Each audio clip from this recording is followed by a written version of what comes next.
sifat Rasul yang pertama yang harus kita contoh adalah menghargai perbedaan untuk menciptakan kerukunan, kedamaian dalam situasi apapun. Tidak ada kemenangan tanpa perjuangan, tidak ada perjuangan tanpa kekuatan, tidak ada kekuatan tanpa silaturahim, dan tidak ada silaturahim tanpa kita saling menghargai satu sama lain. Datang orang Belanda ke Bugis Makassar, maka para pemberani kita, mereka menyerukan, diantaranya ada orang Makassar, nah karena sikam masari batang kungasing, may makinakik bulos si batang at tiras si tongka-tongka, kuntun talente kalapos suka, bajigang mami talaga na tuwalia. Mereka maju ke medan perang dengan satu semangat, barambang bete-betea, tuna sa batang jambua. Perbedaan-perbedaan di antara kita jangan menjadi penghalang untuk membangun kebersamaan, persatuan, untuk menciptakan kerukunan dan kedamaian. Ada suami sekarang punya pemahaman yang keliru. Ini perlu ikut peringatan Maulid. Dia bilang rezeki Allah itu tergantung posisi tidur istri. Kalau sebelum keluar rumah bekerja, kalau posisi tidur istri menghadap ke kanan, maka suami keluar rumah harus belok kanan, karena itu pertanda rezeki ada di kanan. Kalau posisi tidur istri menghadap ke kiri, maka suami keluar rumah harus belok kiri, karena itu pertanda rezeki ada di kiri. Tetapi kalau posisi tidur istri menghadap ke atas, maka suami tidak perlu keluar rumah, karena rezeki sudah ada di depan mata.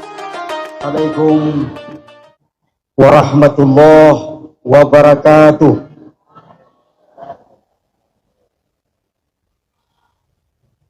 Alhamdulillah Rabbil Alamin, wassalatu wassalam ala asrafil anbiya'i wal mursalin, sayyidina wa maulana Muhammadin wa ala alihi wa sahbihi ajma'in fi kulli lahmatin wa nafasin adadama wasi'ahu ilmullah, amma ba'd. Yang saya hormati Ketua Umum Yayasan Masjid Raya Makassar, Andre Gruta, Dr. K. Haji Baharudin HSMA. Yang saya hormati Bapak Penjabat Wali Kota Makassar. Yang saya hormati Bapak-bapak tokoh pemerintahan, tokoh agama, tokoh masyarakat, yang mohon maaf tidak bisa saya sebutkan satu persatu. Bapak Ibu hadirin wal hadirat yang sama-sama saya hormati. Laqad kana lakum fi Rasulillahi uswatun hasanah. Sesungguhnya di dalam diri Rasul itu terdapat suri teladan yang baik. Apapun profesi kita, apapun pekerjaan kita, Rasul adalah contoh yang terbaik dalam kehidupan kita. Ada beberapa sifat yang telah dipraktekkan oleh Rasul yang harus kita contoh. Yang pertama, Rasul adalah memiliki sifat dan menanamkan kepada sahabat dan umatnya untuk menghargai perbedaan. Ternyata masyarakat Madani yang dibangun oleh Rasul itu memiliki keragaman dari segi suku bangsa. Ada sahabat Rasul yang disebut dengan kaum muhajirin, yaitu orang-orang Islam yang hijrah dari Mekah ke Yathrib, sekarang bernama Madinatul Munawwarah. Ada sahabat Rasul yang disebut dengan kaum Ansor, yaitu orang-orang Islam penduduk asli Madinah. Ada sahabat Rasul bernama Bilal. Bapak Ibu kenal Bilal kan? Kenal di mana Pak? Bilal, tukang azan yang sangat terkenal itu ternyata dari suku bangsa Habasyah, sekarang bernama Ethiopia, makanya kulitnya hitam. Salah satu perang yang terkenal dalam Islam adalah perang Khandaq atau perang Parit. Pencetus ide perang Parit adalah seorang sahabat yang bernama Salman Al-Farisi. Itu ternyata berasal dari suku bangsa Persia, makanya kulitnya putih. Jadi umat yang dibangun oleh Rasul dalam masyarakat Madani itu beraneka ragam, berbeda suku bangsa, tetapi mereka bisa hidup rukun dan damai karena mengamalkan ajaran Rasul untuk menghargai perbedaan. Bapak Ibu, perbedaan-perbedaan di antara kita jangan menjadi penyebab yang dapat memutuskan tali persaudaraan di antara kita. La yu'minu ahadukum hatta yuhibba li akhihi ma yuhibbu li nafsi. Tidak beriman salah seorang di antara kamu, kata Rasul, sebelum mencintai saudaranya sama seperti mencintai dirinya sendiri. Dalam bilik suara, kita boleh beda pilihan partai, tetapi di luar bilik suara, kita adalah satu umat Islam. Setuju? Dalam bilik suara, kita boleh beda pilihan calon gubernur, calon wali kota, tetapi di luar bilik suara, kita adalah satu Indonesia. Dengan sangat indah Allah jelaskan di dalam Al-Quran, Ya ayyuhan nas, inna khalaqnakum min dzakari wa unsa, wa ja'alnakum syu'uban wa qabaila lita'arafu, inna akramakum 'indallahi atqakum. Wahai manusia, dijadikan kamu dari seorang laki-laki dan seorang perempuan, dijadikan kamu bersuku-suku, berbangsa-bangsa, supaya saling kenal mengenal. Yang paling mulia di antara kamu adalah yang paling bertakwa kepada Allah. Makanya itu ibu-ibu, halo ibu-ibu, jelas kedengaran di belakang bu? Kalau cari calon suami untuk anak di rumah, carilah calon suami yang bertakwa dan berkepribadian. Setuju? Berkepribadian itu artinya punya rumah pribadi, punya kolam renang pribadi, kalau perlu kendaraan pribadi. Begitu juga kalau cari calon istri untuk anak-anak, Pak, jangan hanya melihat calon istri itu karena cantiknya saja, karena kecantikan itu bukan jaminan. Yang bisa jadi jaminan adalah sertifikat dan BPKB. Dan ternyata tidak semua perempuan itu mandiri. Kenapa tidak semua perempuan mandiri? Karena ada juga yang BRI, BNI, BCA, Sulselbar, dan bank-bank lainnya. Kriteria utama cari calon suami, calon istri adalah takwa. Karena takwa merupakan nilai penentu kemuliaan seseorang di hadapan Allah. Perbedaan-perbedaan suku bangsa di antara kita, perbedaan aspirasi politik, jangan menjadi penyebab yang dapat memutuskan tali persaudaraan di antara kita. Benar apa benar? Ada seorang anak, bapaknya Jawa, ibunya Makassar. Kata bapaknya, ini anak harus diberikan nama Jawa supaya kelihatan Jawanya. Kata ibunya, tidak. Ini anak harus diberikan nama Makassar supaya kelihatan Makassarnya. Bertengkar suami istri. Begini saja kata suaminya, kita ini kan negara Bhinneka Tunggal Ika. Perlu persatuan dan kesatuan antar suku. Bagusnya nanti anak kita kalau lahir, sepotong namanya Makassar, sepotong namanya Jawa. Anaknya lahir dengan bangga, dia kasih nama Sangkala Hartono. Jadi sangkalanya itu Makassar, Hartononya itu Jawa. Ada suami istri, rumahnya dimasuki perampok. Suami istri itu mau dibunuh sama perampok. Yang pertama yang mau dibunuh istrinya. Sambil menodongkan pistol di kepala istri tuan rumah itu, perampoknya berkata, saya itu setiap mau bunuh orang, selalu saya mau tahu siapa nama orang yang saya bunuh. Siapa namamu? Sambil gemetar istri tuan rumah itu menjawab, nama saya Nur Hayati. Perampoknya kaget, kebetulan sama dengan nama ibu kandung saya. Selamat itu istrinya gara-gara namanya Nur Hayati. Giliran suaminya mau dibunuh sama perampok. Kalau kamu, siapa namamu? Sambil gemetar suaminya menjawab, sebenarnya nama saya Sangkala, tapi orang-orang sering juga memanggil saya Nur Hayati. Nah, bilang perampoknya, tidak mungkin namamu Sangkala dipanggil Nur Hayati, ditembak kepalanya. Alhamdulillah, Durutta tadi telah melantik anak-anak kita, generasi muda, sebagai pelanjut perjuangan umat, sebagai pelanjut perjuangan pengisi pembangunan bangsa. Anak-anakku banggalah dilantik sama Durutta tadi sebagai pengurus Nandaya. Kalian semua adalah the best human material of a nation. Kalian adalah bahan manusia terbaik bagi bangsa ini. Akan seperti apa bangsa Indonesia di masa depan, umat Islam di masa depan, ada di tangan anak-anakku sekalian. Bekali dirimu dengan takwa, dekatkan dirimu dengan Al-Quran, rajin zikir, rajin ke majelis taklim, rajin ke masjid. Karena nawiru buyutakum bitilawatil Quran, sinarilah rumahmu, kata Nabi, dengan membaca ayat-ayat Al-Quran. Anandaku semua adalah orang-orang yang hebat. Asal jangan seperti biasalah siswa itu ada yang kalasi. Pernah ada siswa terlambat datang ke sekolah. Siswa pertama ditanya, kenapa kita terlambat? Oh maaf Pak Guru, saya terlambat gara-gara saya mimpi.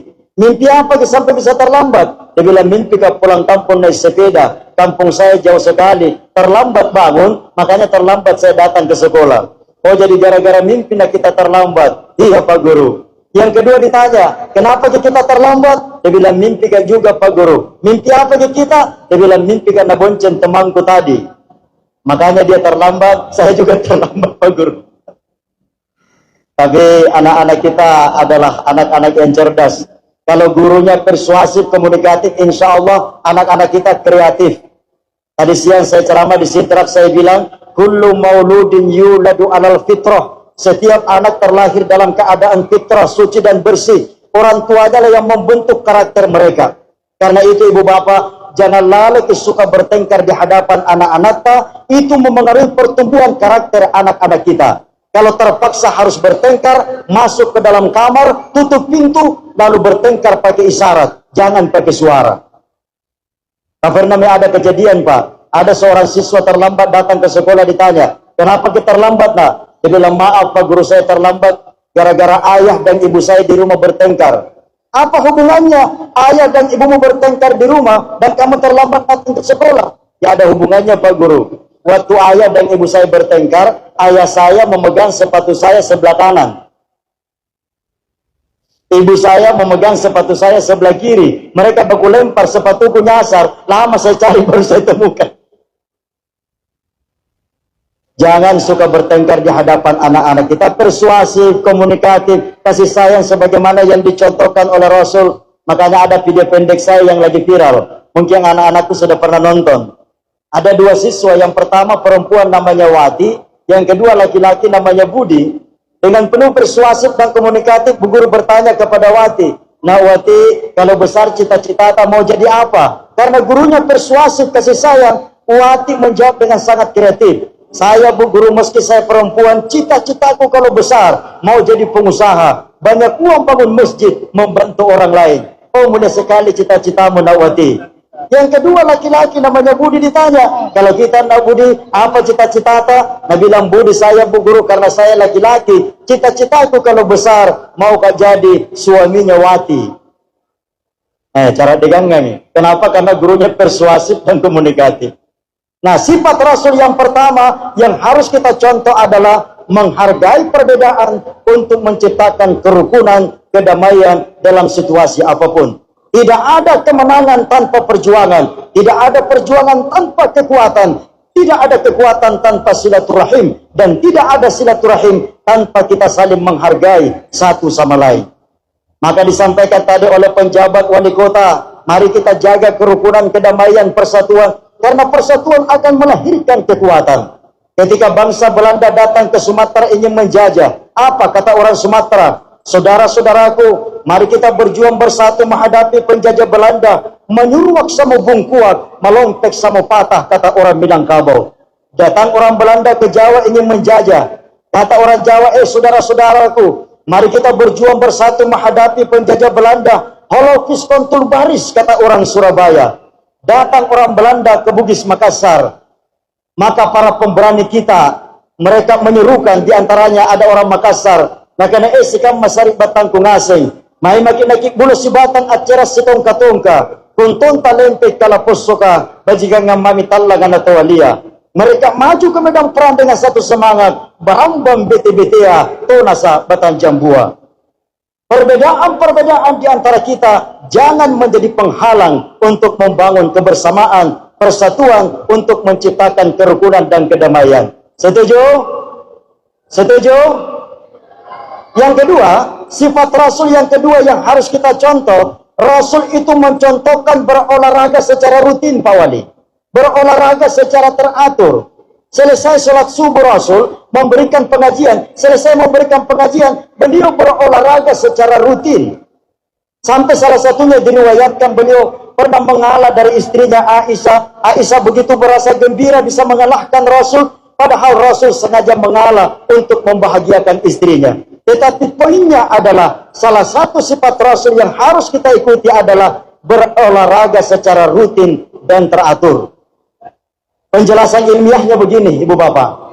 Di Jepang ada seorang petani ingin supaya ikan hasil tangkapannya selamat sampai di darat. Maka di atas perahunya dia menyiapkan kolam kecil yang dia isi dengan air yang bersih, lalu ikan hasil tangkapannya ia masukkan ke dalam kolam tersebut. Ternyata pada hari pertama sampai di darat, ikannya mati. Pada hari kedua, sang nelayan berpikir keras bagaimana caranya supaya ikannya bisa hidup sampai di darat. Pada hari kedua, dia tetap menyiapkan kolam di atas perahunya. Lalu ikan hasil tangkapannya ia masukkan ke dalam kolam tersebut. Tetapi yang berbeda pada hari kedua adalah di samping ia memasukkan ikan hasil tangkapannya ke dalam kolam, ia juga memasukkan anak ikan hiu di dalam kolam tersebut. Maka ikan hasil tangkapannya tidak bisa diam, karena kalau ia diam dimakan oleh anak ikan hiu. Maka ikan hasil tangkapannya di dalam kolam selalu bergerak, selalu bergerak, selalu bergerak. Ternyata pada hari kedua sampai di darat ikannya hidup. Jadi kalau mau lama hidup, awet muda, survive, bergeraklah. Itu sebabnya sholat adalah gerakan, tawaf adalah gerakan, sa'i adalah gerakan, melontar jumroh adalah gerakan. Bahkan ibu bapak tidak bisa terlahir ke alam dunia kalau ayah dan ibunya dulu tidak bergerak. Benar apa benar? Biar tidak mau bergerak, bergerak otomatis juga. Ibu, halo ibu-ibu, mau kita tahu salah satu rahasia laki-laki? Mau tahu? Rahasianya laki-laki itu, Bu, kalau umurnya masih 20 tahun olahraganya main sepak bola. Kenapa? Karena inji masih kuat. Tapi coba bagi perhatikan, kalau umurnya bertambah 40 tahun olahraganya berubah. Apa itu? Main tenis lapangan. Coba bagi lihat. Dan kalau umurnya bertambah lagi 60 tahun olahraganya berubah lagi. Apa itu? Main golf. Jadi kesimpulannya laki-laki itu, Bu, makin bertambah umurnya makin kecil bolanya.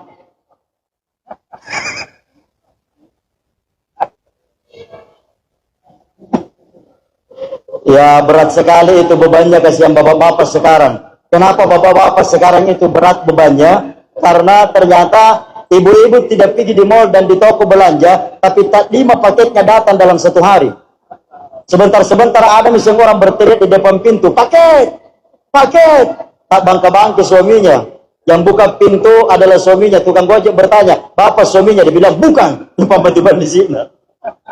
Karena dia agak stres, pusing masuk ke kamar. Dia bilang, mama saya minum kopi, agak stres kayak ini, mana gula? Dia bilang, istrinya ada gitu di dapur, cari sendiri lagi. Dia bilang, yang mana ya gula, Mak? Dia bilang, itu yang di toples, yang ada tulisannya garam. Kenapa isinya gula ditulis garam? Supaya tidak nak tahu semut Pak, kalau itu isinya gula. Tak liwat-liwatnya ini mama. Dia bilang istrinya, bapak yang tak liwat-liwat, periksa ke handphone tak, masa nomor teleponnya Jessica ditulis Junaid. Ada suami sekarang punya pemahaman yang keliru. Ini perlu ikut peringatan Maulid. Dia bilang rezeki Allah itu tergantung posisi tidur istri. Kalau sebelum keluar rumah bekerja, kalau posisi tidur istri menghadap ke kanan, maka suami keluar rumah harus belok kanan, karena itu pertanda rezeki ada di kanan. Kalau posisi tidur istri menghadap ke kiri, maka suami keluar rumah harus belok kiri, karena itu pertanda rezeki ada di kiri. Tetapi kalau posisi tidur istri menghadap ke atas, maka suami tidak perlu keluar rumah, karena rezeki sudah ada di depan mata.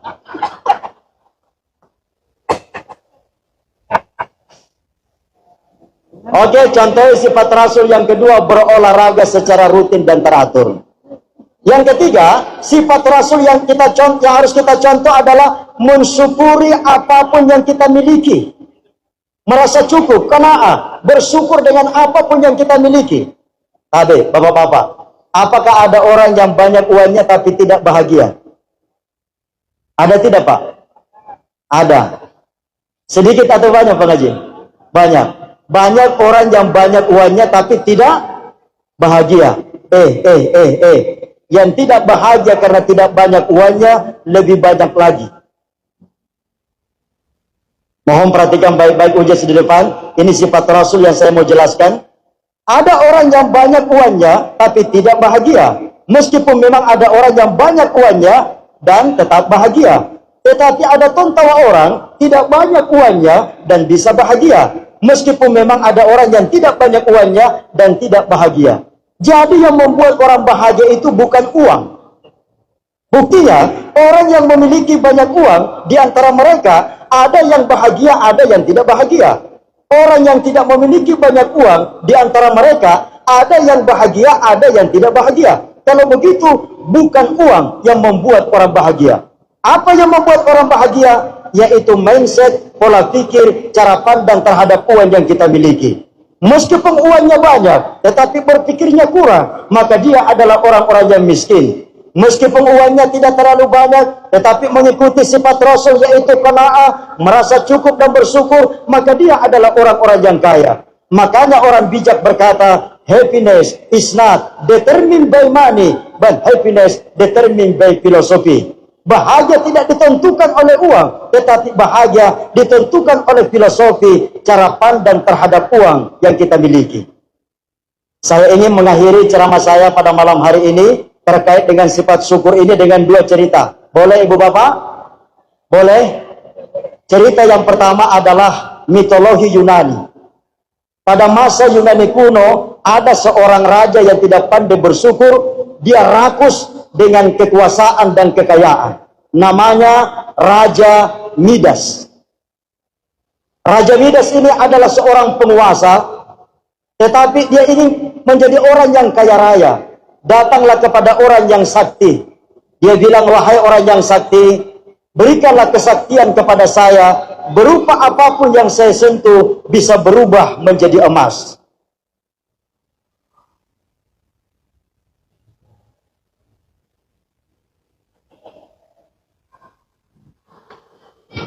Oke, sudah nak?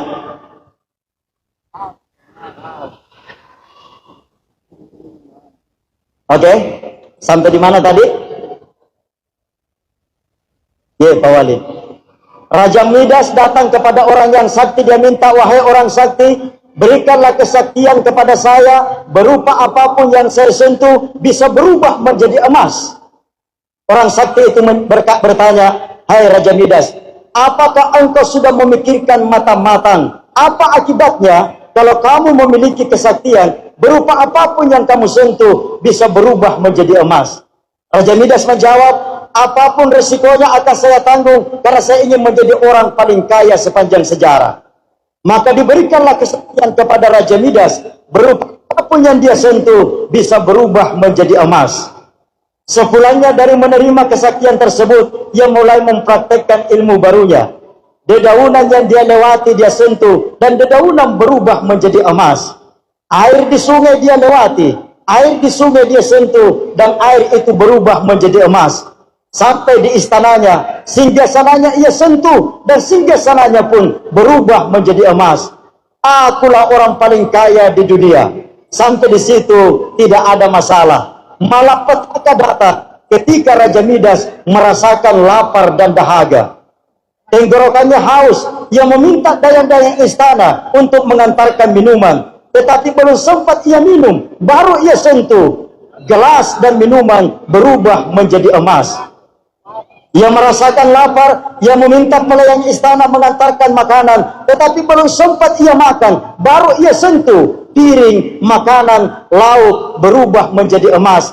Akhirnya Raja Midas tidak bisa makan dan minum. Ia bersedih. Permaisuri dan istrinya pun datang turut bersedih. Istrinya ia peluk, istrinya pun berubah menjadi emas. Akhirnya dalam mitologi Yunani, Raja Midas meninggal dalam keadaan terasing. Tidak ada orang yang mau mendekat karena takut berubah wujud menjadi emas. Mungkin kita berpikir hanya penguasa orang yang kaya yang hidupnya kalau rakus berakhir dengan kesengsaraan. Ternyata tidak.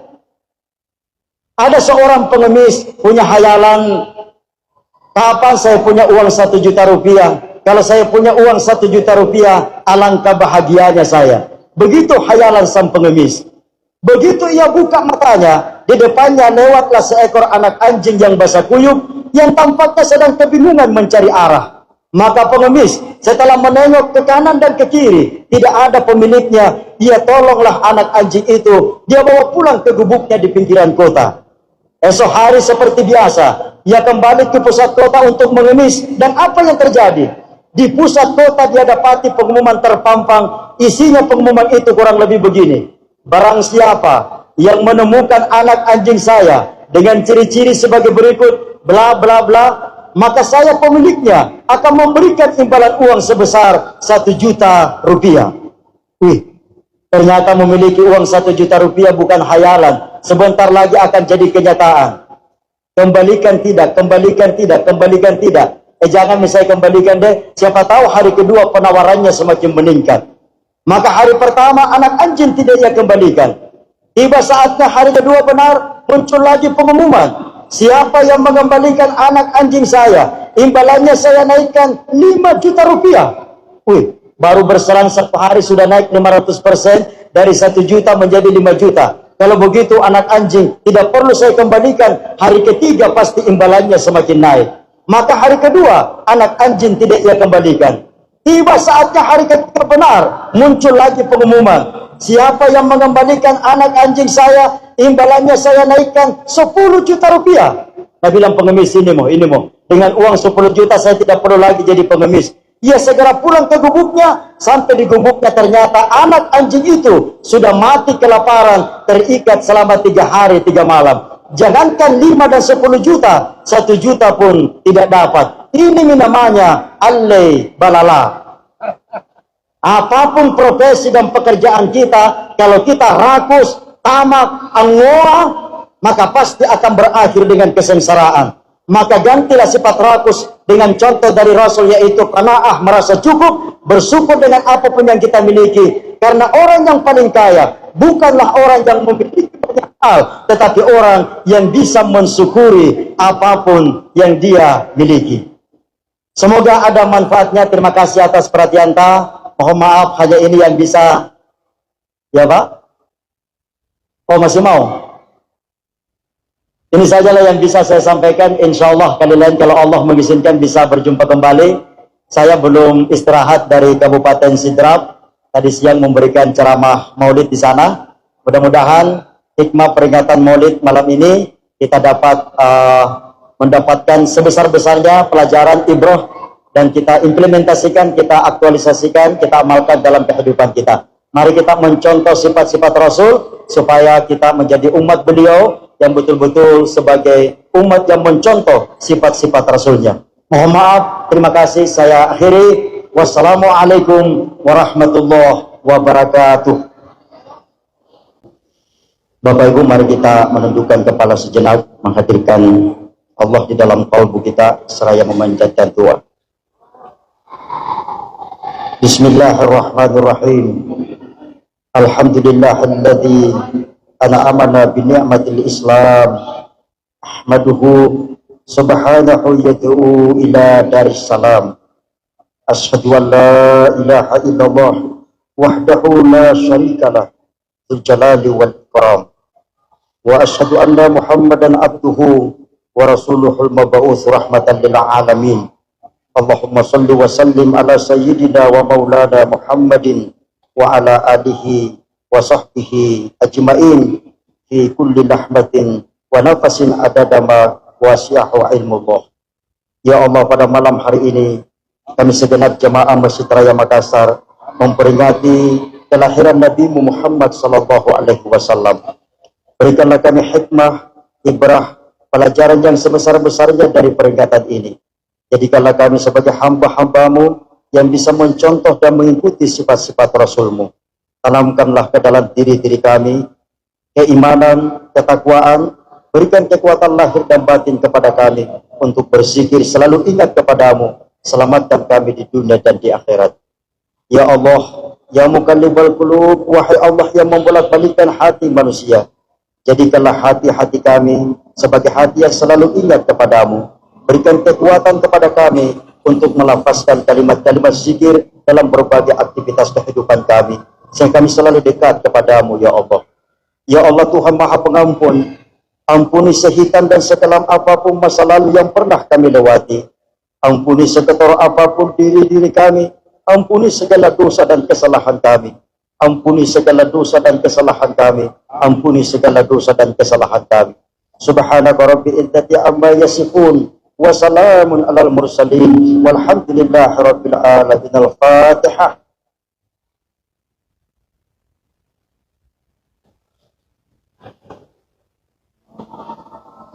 Amin amin ya rabbal alamin. Wassalamualaikum warahmatullahi wabarakatuh.